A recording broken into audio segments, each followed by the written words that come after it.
Chapter 1. Anck-su-namun.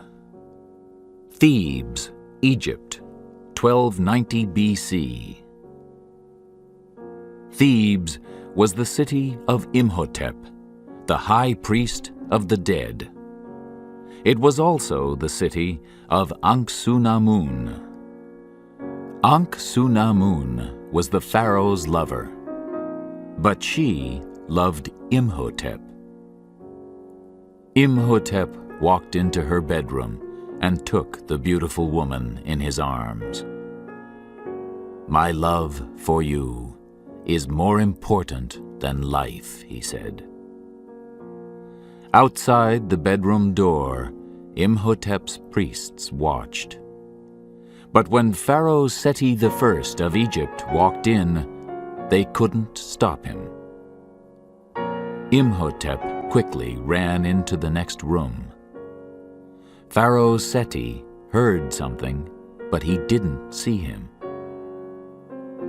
"Who was here?" Seti asked Anck-su-namun. "I know somebody was here, in your bedroom." And then the pharaoh looked into the next room. "Imhotep," he said, "my high priest." Anck-su-namun looked at Imhotep. They had to kill the pharaoh before the pharaoh and his soldiers killed them. Anck-su-namun took her knife and pushed it hard into the pharaoh's back. The pharaoh's eyes opened wide. Then Imhotep took the pharaoh's sword and killed him. They heard something outside. The pharaoh's soldiers, the Medjai, were there. But Imhotep's priests came in first. They took the pharaoh's sword from Imhotep's hand. "Come with us," the priests said to him. "Quick!" They pulled him away from his lover. "No," said Imhotep, "I will stay with Anck-su-namun." "Please, go," said Anck-su-namun. "Please, live. They will kill me, but you can bring me back to life. Only you, the high priest, can do it." The priests took Imhotep with them. The pharaoh's soldiers ran in. Anck-su-namun didn't say goodbye to Imhotep. There wasn't time. She took the pharaoh's sword and pushed it into her heart. Imhotep saw her die. The pharaoh's soldiers found Anck-su-namun's knife in the pharaoh's back, but they didn't find Imhotep in her room. So Imhotep, the high priest, had to send his lover, the killer of the pharaoh, to the underworld. Imhotep had to mummify Anck-su-namun. First, he cut out her heart. He put it in a gold box. Then he read from the gold Book of Amun-Ra. The Book of Amun-Ra sent the bad people of this world to the underworld, a dark place with no hope. They all watched her go, the Medjai, the people of Egypt, and the priests. Only the priests, with their white cats, weren't afraid. Nobody could hurt the priests when their white cats were with them. But Imhotep could bring his lover back from the underworld, back from the dead. The Book of the Dead could bring Anck-su-namun back. This black book was in the statue of the god Anubis. It was Anubis's book, a book for gods, not for men. But for his lover, for Anck-su-namun, Imhotep didn't listen to gods. The statue of Anubis was at Hamunaptra, the city of the dead. Egypt's gold was there too. Late at night, Imhotep took his dead lover, Anck-su-namun, there. He also took her heart in its gold box. He went across the desert to Hamunaptra on horseback with his priests. There were 10 soldiers at the statue of Anubis, but Imhotep was the high priest, so the soldiers helped him. They carried dead Anck-su-namun. Imhotep and his priests found the Book of the Dead, and they took it to an underground room, a room of the dead. The soldiers followed. When Imhotep began to read from the Book of the Dead, Anck-su-namun's heart moved in its gold box. There was life in it again. Then Anck-su-namun opened her eyes. "Nothing can stop me now," thought Imhotep. But he was wrong. The Medjai from Thebes ran into the underground room with swords in their hands. They stopped Imhotep. They broke the box with Anck-su-namun's heart in it, and Anck-su-namun died again.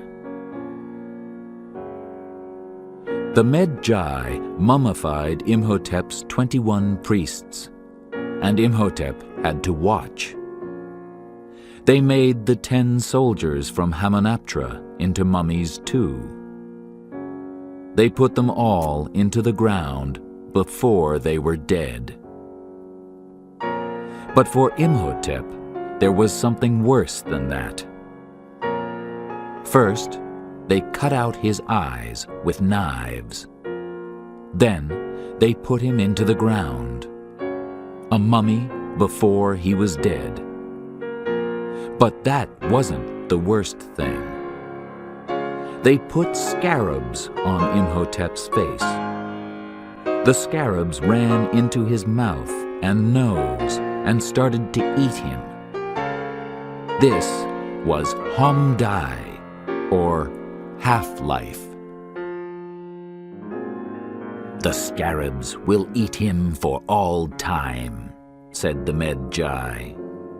"Imhotep is half dead, and he will be half dead for all time.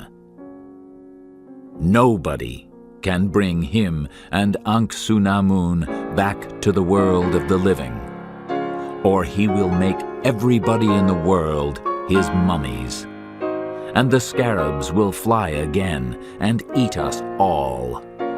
It will be the end of the world. So, we, the Medjai, will stay here and watch Imhotep. First us, and then our sons, and then the sons of our sons. Nothing is more important than that." The Medjai looked down at Imhotep. The scarabs started to eat him. He could never get out. Or could he?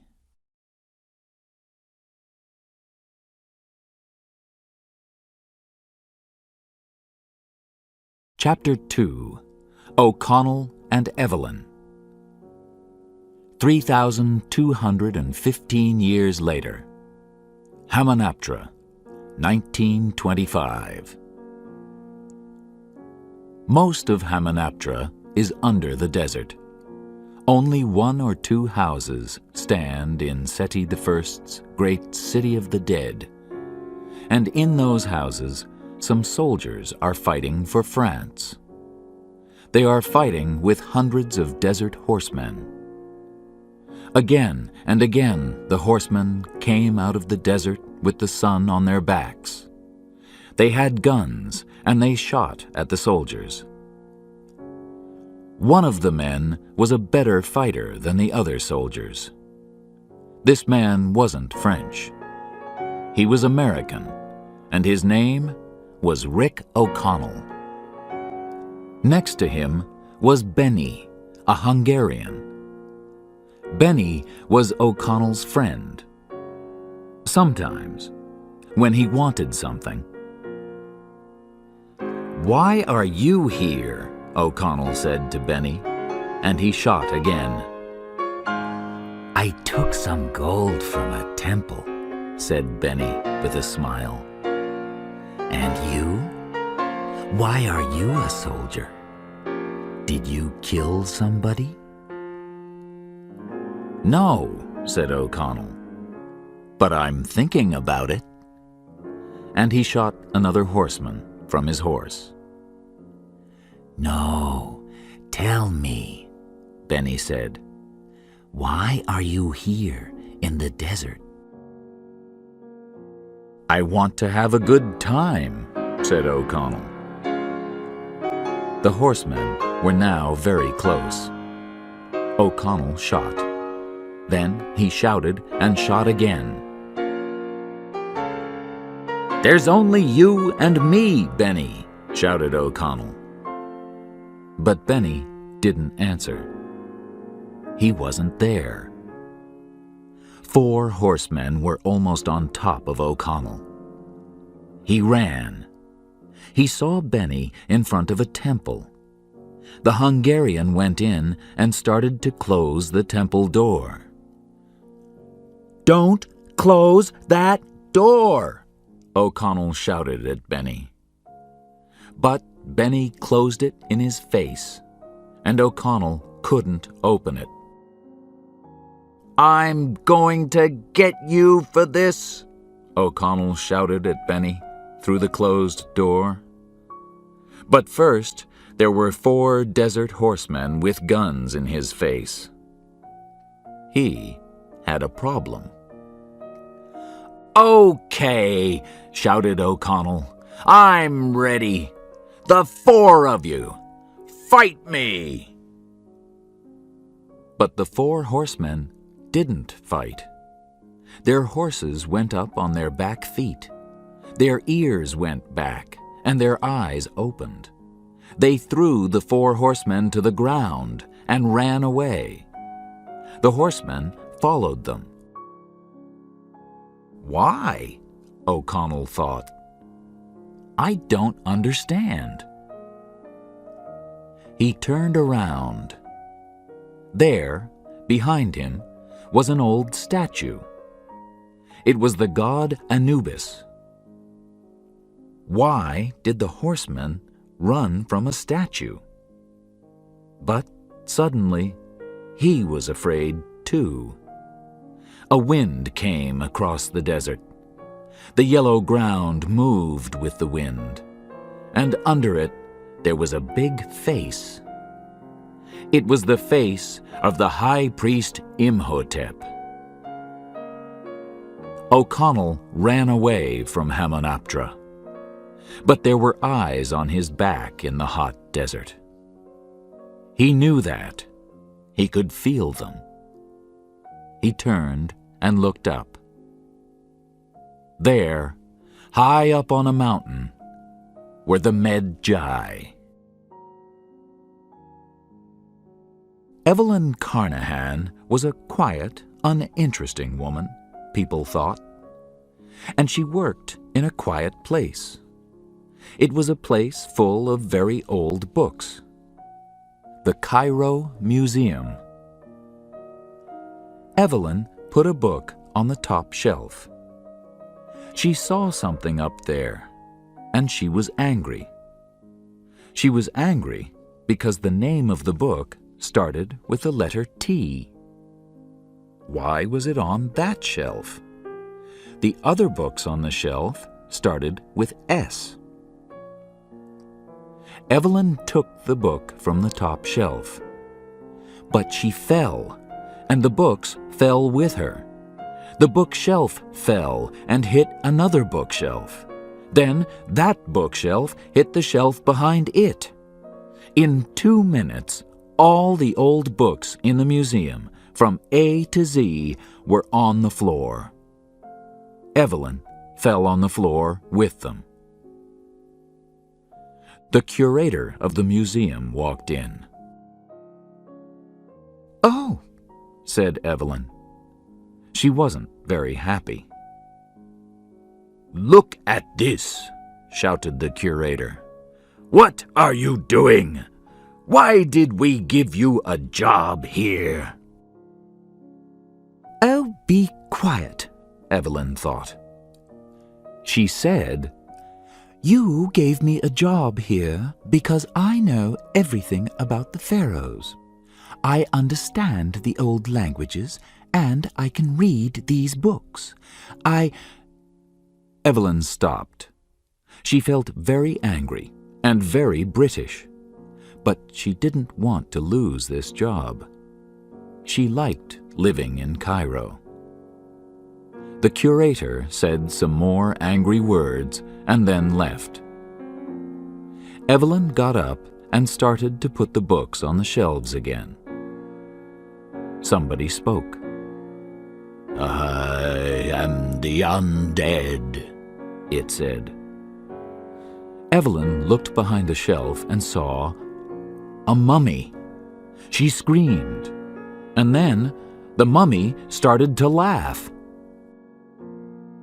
"Hello, baby sister," it said. Her brother Jonathan put his head up. Then he came out from behind the mummy. Jonathan!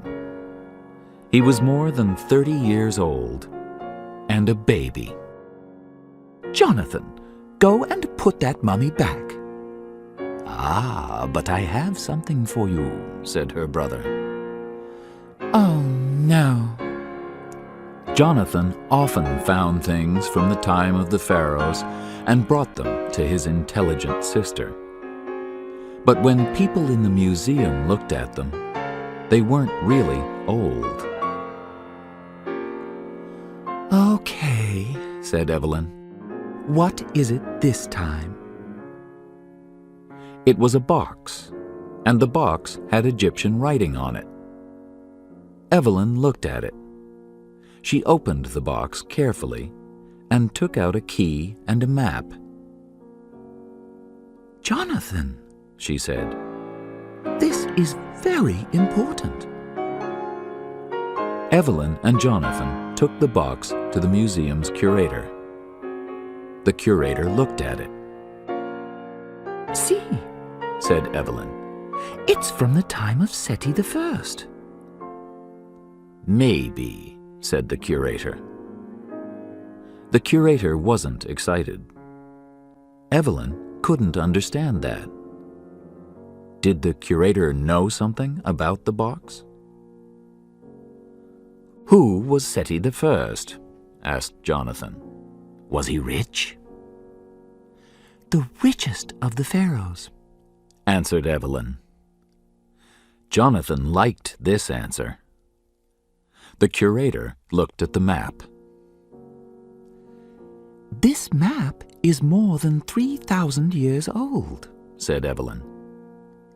She knew a lot about the pharaohs, and she wanted the curator to forget the books on the floor. "The writing tells us that it's a map of Hamunaptra." The curator was afraid of the name Hamunaptra, but he turned away from Evelyn so she didn't see his face. "My dear girl," said the curator, "there are a lot of stories about Hamunaptra." "Is this Hamunaptra City of the Dead?" asked Jonathan.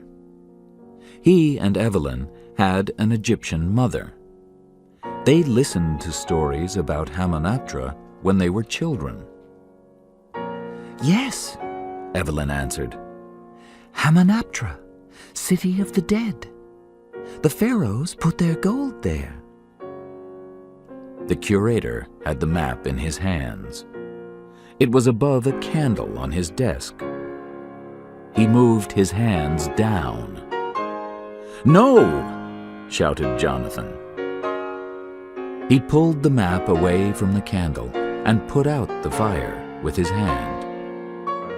Some of the map was black now. You couldn't see the city of the dead. "Why did you do that?" asked Jonathan. "It wasn't really an old map," said the curator. "Didn't you know that, Miss Carnahan? That's very stupid of you." But it was an old map, and it showed Hamunaptra. Evelyn knew that. She took the key from the curator quickly, before he threw that away. She could ask other people about the map. But where did Jonathan get it? Outside the curator's office, she asked her brother that question. "Where did I get it? Oh, I took it from a man in a bar. He was an American. His name was Rick O'Connell." Evelyn and Jonathan went to the bar. Evelyn wasn't happy about that. She didn't usually go to bars, and this was a very dirty bar. The American, Rick O'Connell, was there. He was always there, all day, every day. He was dirty, and he was ready for a fight. "Don't I know you?" O'Connell said to Jonathan. "I saw you somewhere. And who's your little girlfriend? Very nice." "She's my sister," said Jonathan. Little, I am..." Evelyn wasn't anybody's little girlfriend. But she didn't say that. She wanted to leave. But this man knew about the map and the key. Only O'Connell had the answers to her questions. "We found this box," she began. "You want to know about Hamunaptra," said O'Connell. Evelyn's eyes opened. This American wasn't stupid. "How do you know that the box is from Hamunaptra?" "Because I found it in Hamunaptra. I was there." Suddenly, O'Connell remembered Jonathan. "You took my box," he said, and he hit Jonathan in the face. Jonathan fell on the floor. "Tell me about Hamunaptra," said Evelyn. "I hit your brother," said O'Connell. "He's on the floor, and you want to know about Hamunaptra?" "Oh, he's okay," said Evelyn. "He's often on the floor." O'Connell almost smiled at that. This British woman was interesting. "I was at Hamunaptra," he said. "I was a soldier at the city of the dead." "What did you see?" asked Evelyn. "I saw a lot of desert," said O'Connell. "I saw a lot of people die." "Where is Hamunaptra?" asked Evelyn. Can you take me there? I want to find a book. It's called the Book of Amun-Ra, and it's at Hamunaptra. Her face was close to O'Connell's.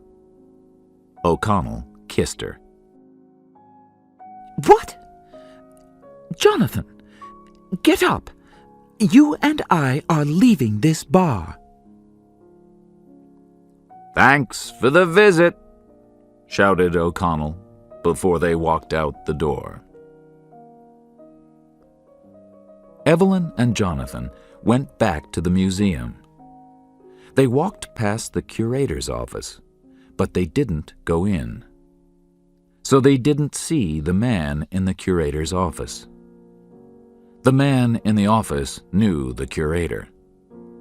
He knew O'Connell, too. He was high on a mountain when O'Connell ran away into the desert. His name was Ardeth Bey, and he was the head of the Medjay. The curator was in the Medjay, too. "Miss Carnahan wants to go to Hamunaptra," said the curator.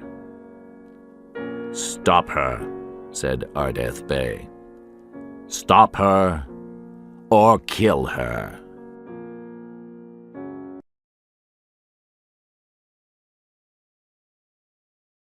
Chapter 3.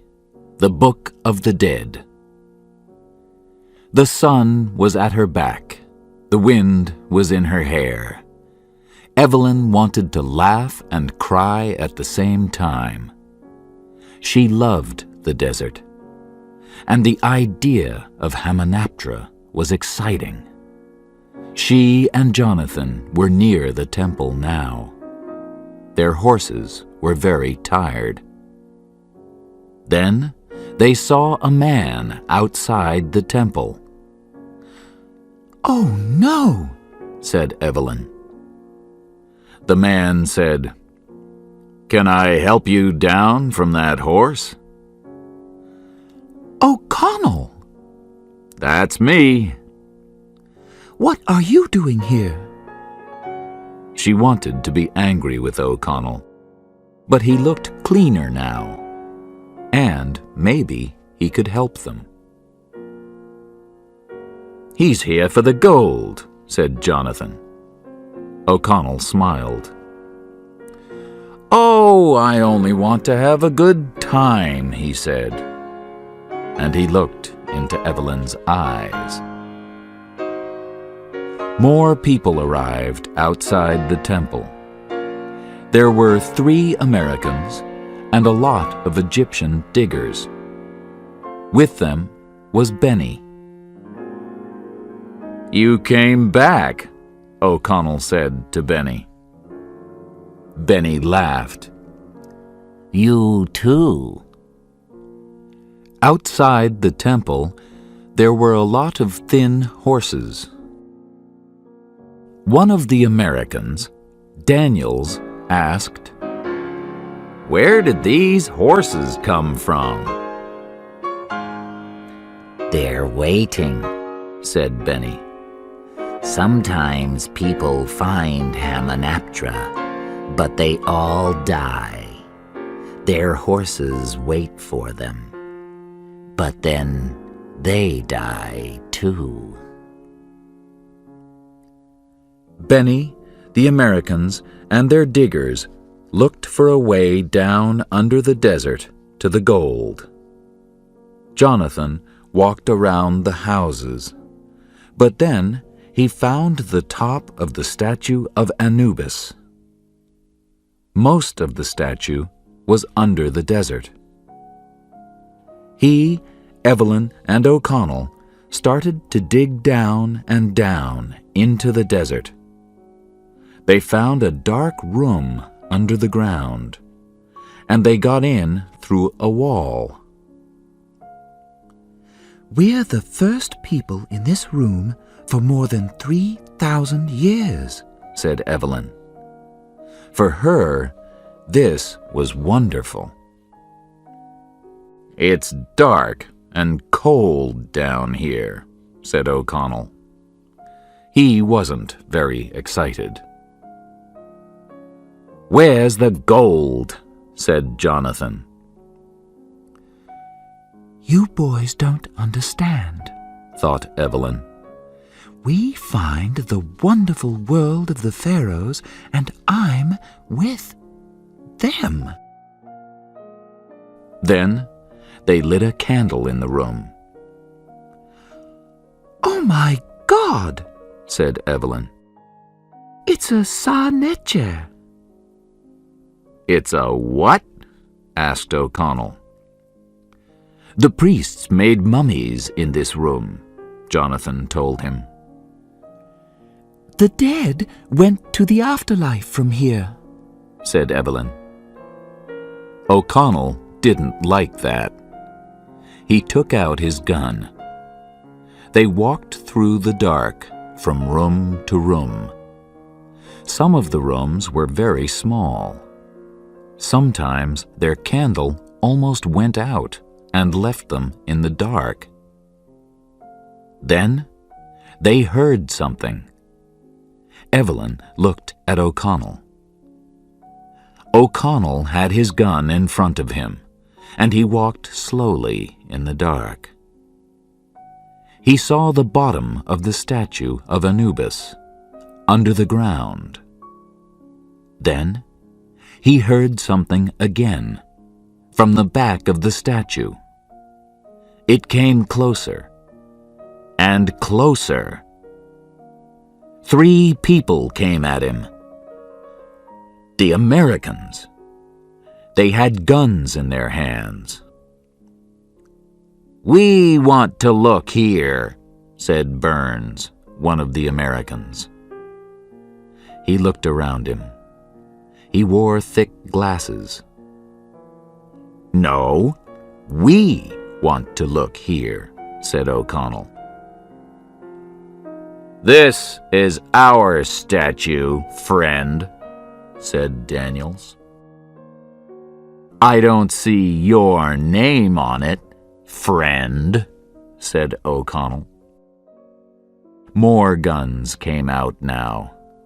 The Diggers and Benny all had guns too. "We have 10 guns, and you have 1, said the Hungarian, not very nicely. "It doesn't look very good for you." "It looked bad for me before in this city," said O'Connell. "But here I am again." Here I am too," said Jonathan. His face was white, but he had a small gun in his hand. Benny's eyes were wild. He wanted to kill O'Connell. Evelyn put her hand over O'Connell's gun. Let's be nice children, she said, and play nicely. She pulled O'Connell away, and Jonathan followed. The Americans and Benny laughed. We can dig in other places, Evelyn told O'Connell. Evelyn walked down under the statue of Anubis, and Jonathan and O'Connell followed. Evelyn wanted to dig under the statue, before the Americans got into the statue from above. They stood under the statue, and Jonathan and O'Connell started to dig into it. Above them, the Americans and their diggers started to dig into the top of the statue. Then they heard horses and guns. "Stay here!" shouted O'Connell. He got his gun and ran up to the Americans. Evelyn and Jonathan followed him. O'Connell saw Benny, the Americans, and the diggers shooting. Around them were Ardeth Bey and the Medjai with their guns. O'Connell ran to Benny and started shooting at the Medjai. "Oh, not again," said Benny. "Do you like fighting?" "No, but I look good when I do," said O'Connell, and he shot a Medjai soldier. Evelyn had a gun in her hand for the first time. She shot at the Medjai too. "Stop!" shouted Ardeth Bey. The Medjai stopped shooting. Everybody stopped shooting. It was quiet. "Leave this place," said the head of the Medjai. "Leave this place or die." Ardeth Bey left, and the other Medjai soldiers followed him. "There's gold here," said Daniels when it was quiet again. "Those soldiers were here for the gold." "No," said O'Connell. "They're desert people. Water is important to them, not gold. But there's something more important than water or gold down here." O'Connell, Jonathan, and Evelyn went back down to the bottom of the statue. The Americans and their diggers started to dig again at the top. They got into the statue, and the diggers found a big box. There was Egyptian writing on the box. Benny read it. "Don't open this," he told the other men. The Americans laughed. "Sati the First wasn't stupid," said Benny. "The diggers can open the box. I'm out of here." Benny knew Egypt. He understood the country's language and its gods. He was afraid, and he ran. "Open the box," Burns said to the diggers.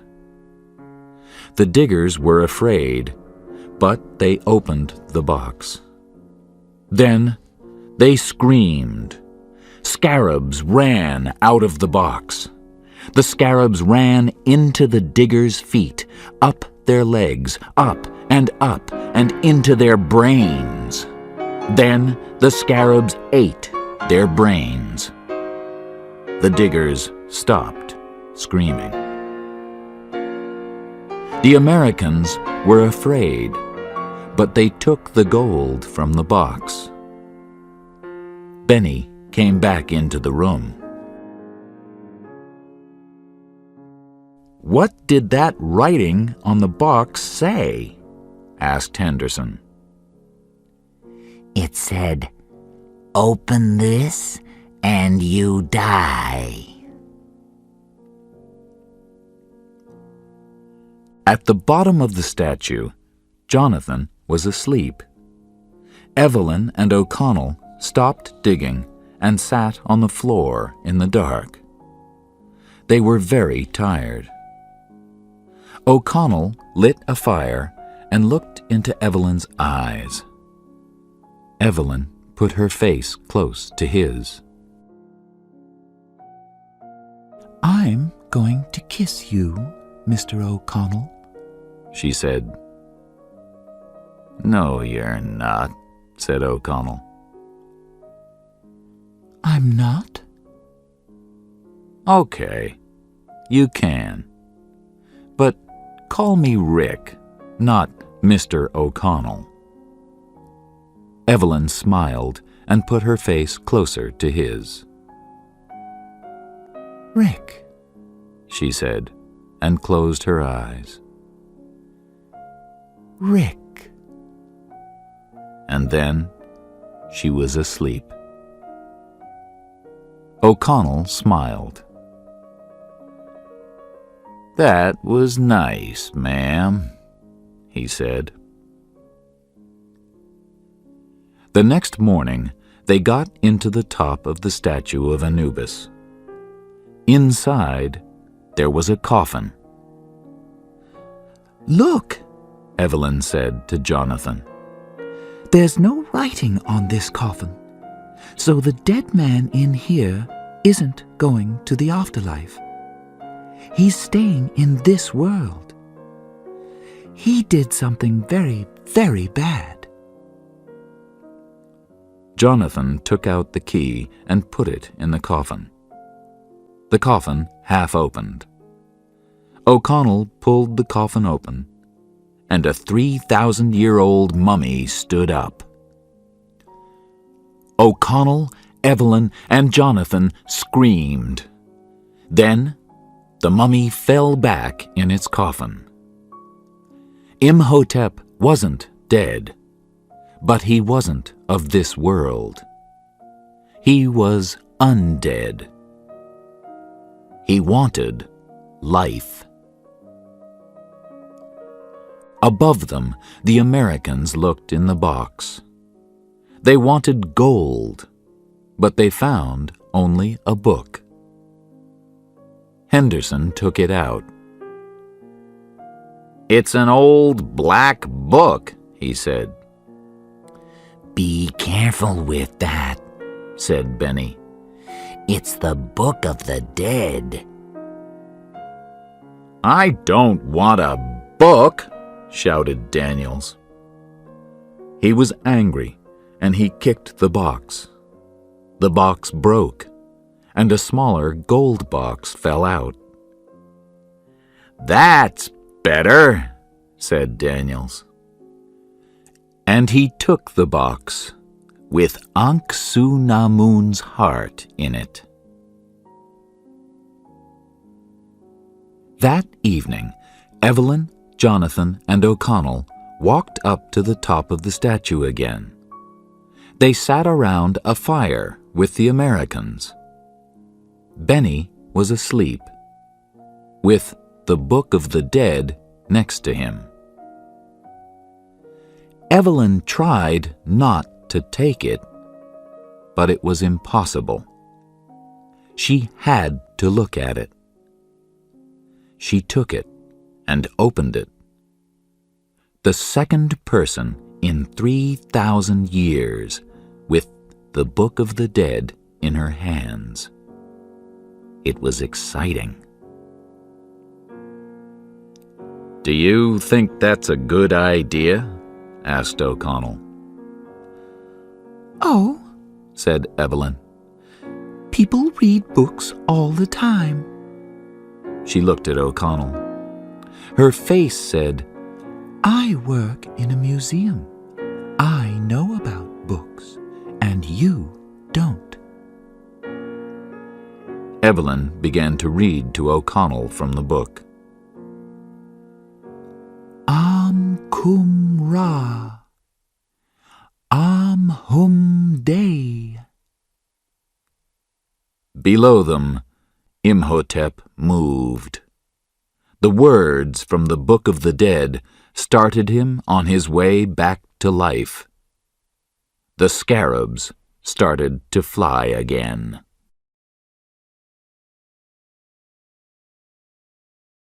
Chapter 4. Imhotep. They could hear the scarabs, hundreds of them, and then they saw them. They all wanted to scream, but there wasn't time. Evelyn, Jonathan, and O'Connell ran up some stairs. The scarabs ran past below them. "They almost got us," said O'Connell. "Evelyn, I said—" But Evelyn wasn't there. She lost O'Connell and Jonathan when they ran up the stairs. She walked into a dark room below them. Where was she? She didn't know. "O'Connell," Evelyn shouted. O'Connell!"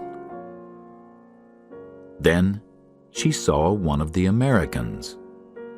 He had his back to her, but it was Burns. "Oh, hello," said Evelyn. Burns turned around and she screamed. Burns had no eyes. He fell on the ground. Evelyn turned away, but she came face to face with Imhotep. Imhotep with Burns's blue eyes. Imhotep couldn't see very well because Burns had to wear glasses. He looked at Evelyn. "Anck-su-namun," he said.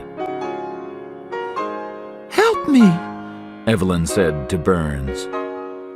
But Burns couldn't see, and he could do nothing. "Kaddish pharaoh's Anck-su-namun," said Imhotep. Evelyn was very afraid. "I'm going to die," she thought. "Please, somebody help me." Suddenly, O'Connell ran in with a gun in his hand. "Oh, there you are," he said to Evelyn. "Where?" He saw Imhotep. He shot Imhotep and pulled Evelyn to him. Then he took Evelyn's hand in his hand, and they ran. Ardeth Bey and 10 Medjay soldiers stopped them. "I told you before, leave this place or die," said Ardeth Bey. "It's okay," said O'Connell. "I shot the mummy. No problem." "A gun can't kill Imhotep," said Ardeth Bey. He was very angry. "Now get out of here, all of you!" Medjay's soldiers found the Americans and Jonathan, and they all went back above ground. Only one person wasn't there. Benny was below the ground. He was with Imhotep. "I can use you," Imhotep told Benny in Egyptian. "And I will give you gold." Yes, said Benny. "I want the box with Anck-su-namun's heart," Imhotep told him.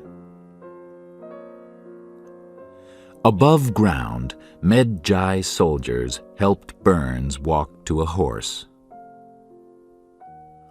"What did you do to him?" shouted Henderson, the 3rd American. "Look at his eyes!" "We helped him," said Ardeth Bey. "Now leave here before Imhotep kills everybody." They all got on their horses. They wanted to get away from Imhotep. "I got him," said O'Connell. "I told you, I shot this Imhotep." But nobody listened to him.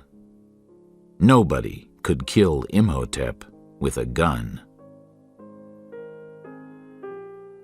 Back in Cairo, Evelyn and O'Connell took Burns to his hotel room. Then they went to O'Connell's room. They sat and shouted angrily. "Let's go, Evelyn! We're out of here!" shouted O'Connell. "No, we are not!" shouted Evelyn. "We started this. Now we'll kill Imhotep and finish it." "We?" shouted O'Connell. "We?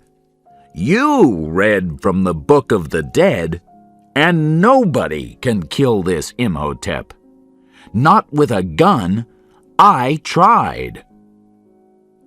Then we'll kill him some other way, said Evelyn. A white cat came into the room and jumped on the bed. O'Connell started to say something, but then they heard a scream from Burns's room. Imhotep was in Burns's room with Benny. He wanted Burns's heart. He had to have it so he could come back to life. And he took it. Burns gave one scream. Then he was dead on the floor. "Oh, no!" cried Evelyn when she and O'Connell ran into Burns's room. O'Connell took out his gun. He and Evelyn watched Imhotep. He had new life with Burns's heart inside him. "We have a problem," said O'Connell. Imhotep wanted Evelyn. He moved to her. O'Connell shot him again and again, but nothing happened. Imhotep threw O'Connell across the room. He fell on the floor in front of Jonathan, Henderson, and Daniels when they ran in. Imhotep spoke to Evelyn. You gave me my life, he said. I thank you. He moved his face close to her and almost kissed her. But suddenly, the white cat ran into the room. Imhotep saw it, and he was afraid. He stopped kissing Evelyn and ran out of the room. "What happened?" asked O'Connell. "The priests in Seti's time had white cats," said Evelyn. "The cats sat at the doors of the afterlife." "That's good," said O'Connell. "But we have big problems." Henderson looked at Burns on the floor. "Am I next?" he said. "I was in the room when we found that book." "And me," said Daniels. "I have an idea," said Evelyn. "The Book of the Dead gave Imhotep life. We want him dead. So the other book," said Jonathan. "Yes, the Book of Amun-Ra can send him back to the underworld," said Evelyn. "The Book of Amun-Ra is at Hamunaptra. But where in Hamunaptra?" "The museum. Let's go to the museum. We can find the answer there." "I'll wait here," said Henderson. "Me too," said Daniels. Henderson went back to his hotel room. Daniels went back to his room too. He looked at the gold box and smiled. Outside, the scarabs were everywhere, and more people came back to half-life. They were mummies, and they followed Imhotep. The streets were full of the undead. They walked slowly, and they repeated Imhotep's name again and again. Jonathan, Evelyn, and O'Connell walked to Jonathan's car and drove slowly to the museum. The undead looked into the car, but Jonathan didn't stop. At the museum, they found the curator. Ardeth Bey was with him. "This is the end of the world," said Ardeth Bey. "We cannot stop the undead, and we cannot stop Imhotep." Evelyn looked at book after book. She read for hours. And then, This is it. The Book of Amun-Ra is in the statue of the god Horus. "Let's go!" shouted O'Connell. O'Connell, Evelyn, Jonathan, the curator, and Ardeth Bey drove back to the hotel and went to Henderson's room. He was dead. But Daniels was okay, and he ran with them back to the car. He had his gold box with him. Back in the car, Jonathan drove slowly. The undead were everywhere in the streets. There were hundreds of them. They shouted, "Imhotep! Imhotep!" Then they looked into the car and saw the box. Jonathan drove fast, but the undead stopped the car. Daniels shot at them again and again, but more of the undead walked to the car. "Imhotep! Imhotep!"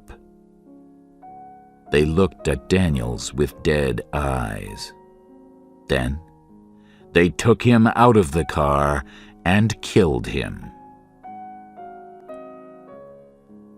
It was quiet in the car for a minute. Then the undead came for O'Connell, Jonathan, Evelyn, the curator, and Ardeth Bey. This is not good, Evelyn thought. Then she saw him. Imhotep. But the new Imhotep was a young man with new life. He's beautiful, Evelyn said. O'Connell didn't like that. The undead took the gold box and gave it to Imhotep. Benny was with him. Evelyn, O'Connell, and the other men got out of the car. "Wait," said Imhotep to the undead. The undead waited. Imhotep walked to Evelyn. Do you have any ideas? Evelyn asked O'Connell. I'm thinking, he said. Imhotep put out his hand to Evelyn. "I am living because of you," he said. "Come with me." "He has Anck-su-namun's heart," said Ardeth Bey. "Now he wants your heart, too, so he can bring her back from the undead." Imhotep's hand closed around Evelyn's. Evelyn turned to O'Connell.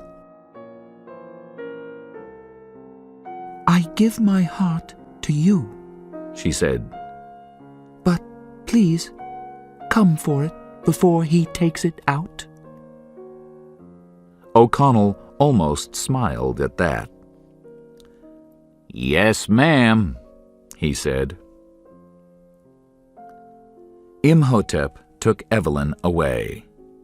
Then he turned and shouted to the undead. "Kill them all!" "Run!"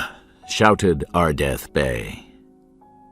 The head of the Medjai called for his soldiers.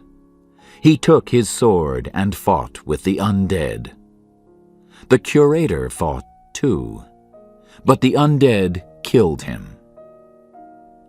O'Connell and Jonathan ran.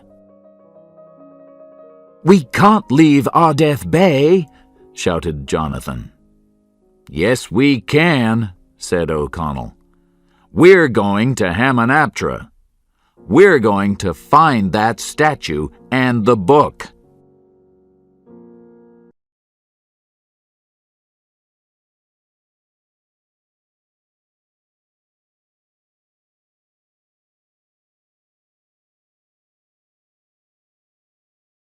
Chapter 5. The Book of Amun-Ra. "How do we know this god?" asked O'Connell. "Horus," said Jonathan. "he has a big nose. Look for a big bird. That will be him." "Okay," said O'Connell. "Where do we start?" He looked at the houses and the temple in Hamunaptra. He had no ideas. Below O'Connell and Jonathan, Benny had a gun in Evelyn's back. Imhotep was in front of them. "Walk," said Benny. "You'll die in the end," said Evelyn. "I will," said Benny. "Oh, yes," said Evelyn. But she walked. They came to the Sa-Netjer. At the same time, Ardeth Bay and the Medjai were on their way across the desert. When Jonathan and O'Connell went down under the ground near the statue of Anubis, Imhotep heard them. He took some water from the gold box with Anck-su-namun's heart in it and threw it at a wall.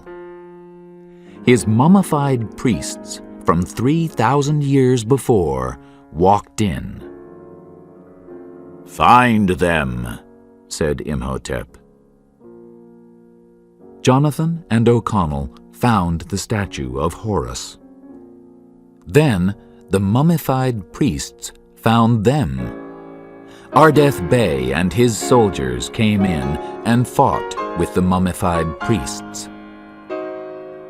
"Does anybody have a white cat?" asked Jonathan.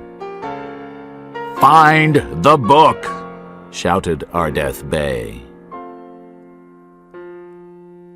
Back in the Sa-Netjer, Evelyn was in a coffin. The coffin was open, but she couldn't move her arms or her legs. In the next coffin was the mummy of Anck-su-namun. Imhotep sang. He had the Book of the Dead in one hand, and he put the other hand on Anck-su-namun's dead face. "This is a love story," thought Evelyn. "He loved her for 3,000 years. And now I'm going to die for his love." Ardeth Bay and his soldiers fought hard, but there were more and more mummies. When they shot a mummy in the arm came off. Then it fought too. Jonathan and O'Connell didn't stop digging. And then they found a gold box, and in the gold box there was the Book of Amun-Ra. It was beautiful, but they couldn't look at it now. "Take the book and help the girl," Ardeth Bay shouted. Imhotep read from the Book of the Dead. "When you die," he told Evelyn, "Anck-su-namun will live, and I will never die." Anck-su-namun's eyes opened. Imhotep opened the coffin and took a knife. He stood with it over Evelyn's heart. This was the end. Suddenly, O'Connell and Jonathan ran into the room. Imhotep turned to them. "I found it, Evie!" Jonathan shouted.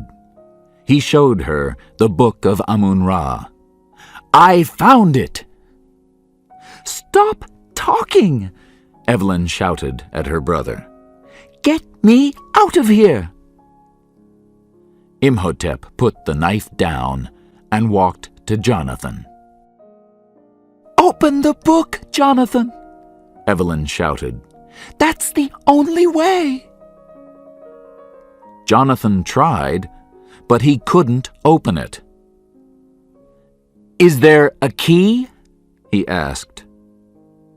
Imhotep smiled. He had the key. He moved nearer to Jonathan. O'Connell took a sword from a statue's hand and started to cut into Evelyn's coffin. "Imhotep's going to kill Jonathan," thought Evelyn. She thought quickly. "Jonathan, are there any words on the front of the book?" Jonathan ran away from Imhotep and looked at the book at the same time. "Words?" he said. "Yes." O'Connell started to break the coffin. Imhotep turned and called the mummified priests back into the Sa-necher. Jonathan tried to read the Egyptian writing on the front of the book of Amun-Ra. Why didn't he listen carefully in Egyptian classes at school? O'Connell pulled Evelyn from the coffin. Jonathan read the words. "Rashin Ulu Kashka," he said. The big doors to the room opened. 10 mummified soldiers walked into the room. A new kind of mummy, worse than the other soldiers. "Tell the soldiers that you're the boss," said Evelyn. "Who? Me?" said Jonathan. "Finish the words on the front of the book, you stupid boy." "Oh, yes," said Jonathan.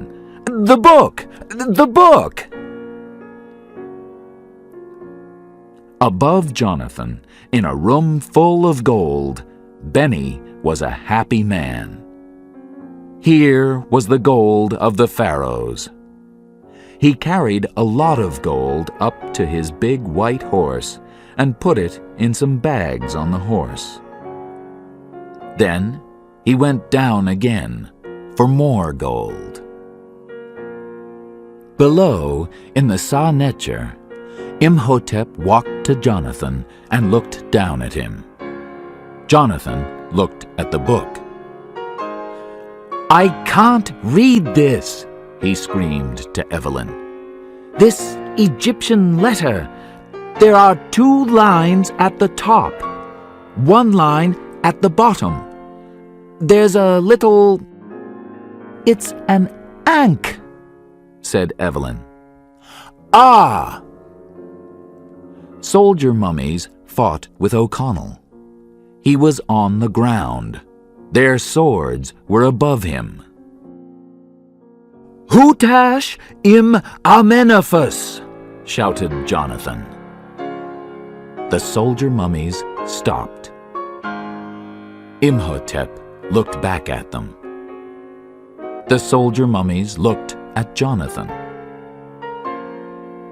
"Why are you looking at me?" Jonathan asked them. "You're their boss now," shouted Evelyn. "Tell them." "Tell them what?" said Jonathan. Anck-su-namun started to get up from her coffin. She wanted her life. She hit Evelyn again and again. Evelyn screamed. "Jonathan!" screamed Evelyn. "Tell the soldiers! Stop her!"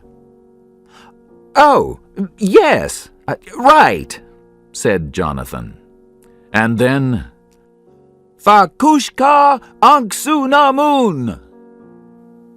Anck-su-namun took her knife and put it above Evelyn's heart. But the soldier mummies jumped across the room and killed her. Imhotep screamed when he saw the love of his life die again. He jumped on Jonathan and took the book of Amun-Ra from his hands. "Now you die," he said. O'Connell ran across the room and cut Imhotep's arm off with the statue's sword.